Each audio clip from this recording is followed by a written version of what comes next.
Saya tak bisa tausiah kalau suaranya ribut.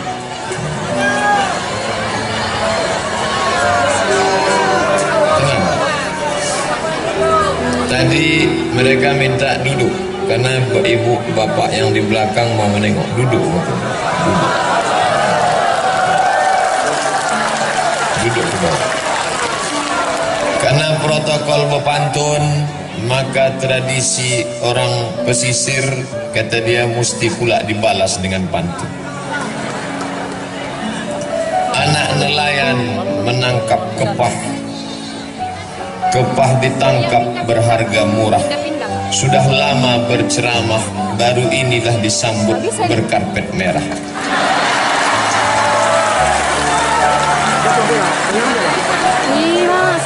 Kepah digulai sangatlah sedap, digulai dengan sambal tomat.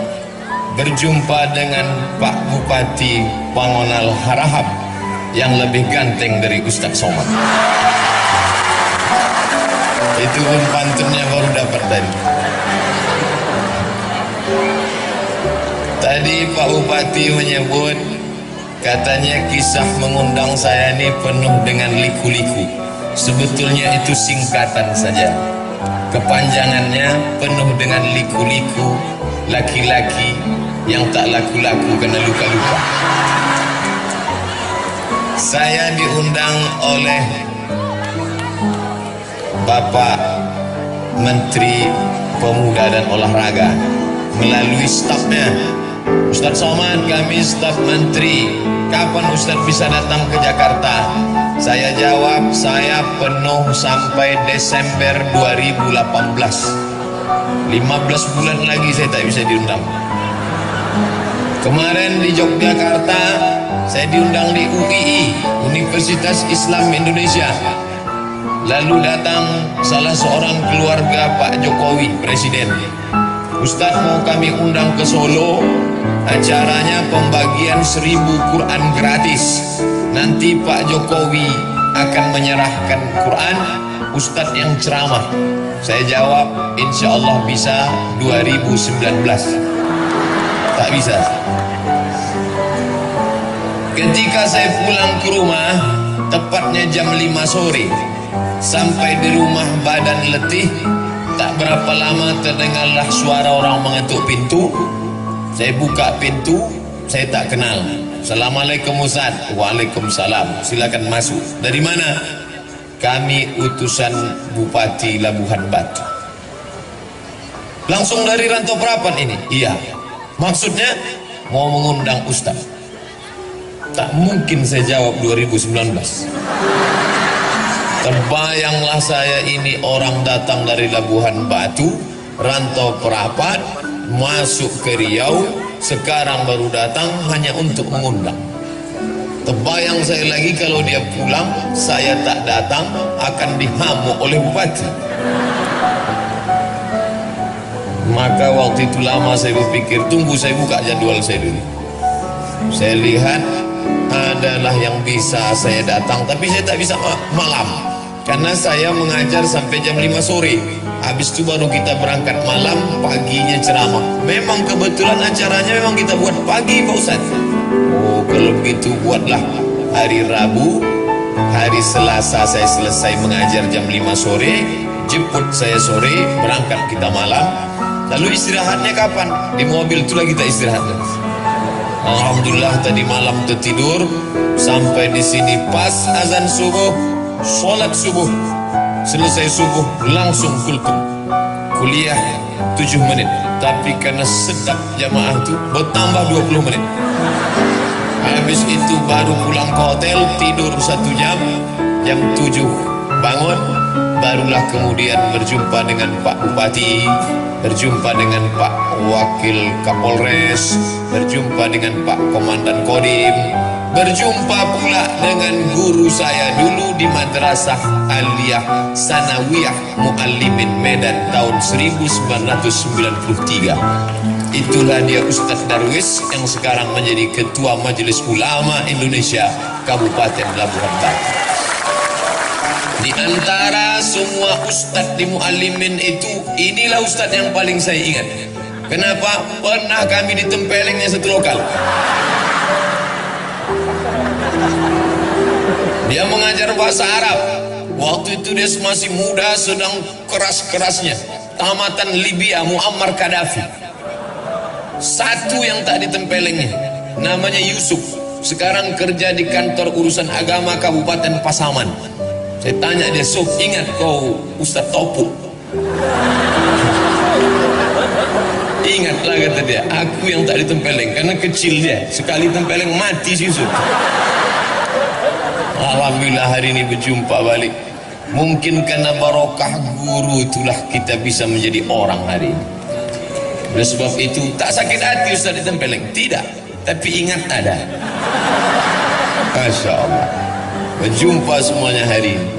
Lalu kemudian sambutan Kabupaten Labuhan Batu luar biasa.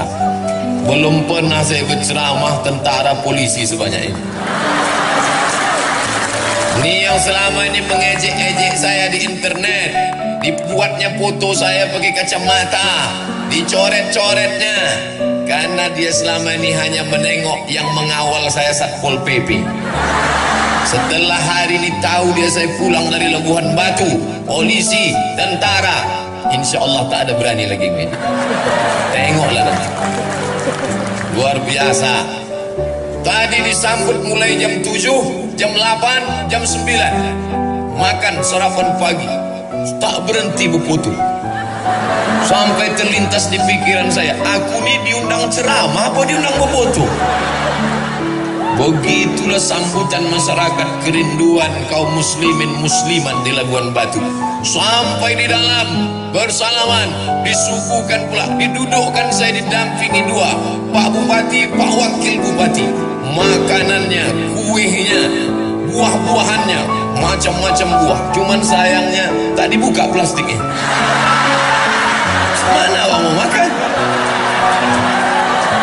Luar biasa. Bapak-bapak wakil DPR pula di belakang. Ibu-ibu keluar dari tenda, padahal panas, tapi ternyata cuaca panas tak menghalangi. Kenapa? Hati mereka sejuk. Mudah-mudahan kalau hati ibu sejuk, maka rezeki bertambah. Betul? Kan? Betul kata bapak. Asal sejuk hati ibu tu, tambahlah pak. Masya Allah. Luar biasa. Maka kenapa acara ini terwujud? Karena ada orang yang punya telunjuk. Ini jari ini 5, ada tinggi, ada pendek, ada kurus, ada gemuk. Dia tak sama. Ada yang punya telunjuk. Kalau yang punya telunjuk ini menunjuk, ditunjuknya jalan aspal. Jalan aspal, insya Allah berubah jadi aspal besok. Tapi kalau Abdul Somad menunjuk jalan, bertambah lubangnya. Ini telunjuk ni siapa? Ini orang yang punya kekuasaan. Maka yang punya kekuasaan ni mesti orang yang taat beragama sesuai dengan agamanya. Tentu agama Islam, agama kita insya Allah. Allahu Akbar. Hanya menunjuk dia ke atas. Bapak-bapak kalau berfoto kan begini. Allahu Akbar. Datang istrinya bertanya, "Bang, apa arti dia bang tadi?" "Kaulah yang pertama dan terakhir." Waktu tak ada bininya, apa artinya itu pak? Bertambah satu lagi. Anak-anak gadis, jangan kalian berfoto begini. Ini banyak nih yang foto anak-anak gadis nih. Jangan kalian foto begini. Tahu kan artinya apa? Jadikan aku yang kedua. Jangan. Hati-hati. Dia ajak foto begini. Oh. Ini saya ceritakan bukan saya mau menyombong-nyombongkan diri. Na'udzubillah, tidak. Saya hanya mau menyampaikan ke Ustadz Haji Zaharuddin LC bahwa Ustadz tidak gagal mengundang saya. Beliau ketua Ikatan Alumni Al-Azhar dari Kabupaten Labuhan Batu. Beliau mau WA saya, SMS saya. Saya bilang aku tak bisa datang. Bukan karena engkau yang mengundang saudaraku, tapi karena aku tak ingin menghapuskan jadwal-jadwalnya. Jadi fitnah nanti. Jangan gara-gara ini rusak hubungan kita sesama Allah, sesama manusia. Tapi rupanya begitulah indahnya. Apa namanya?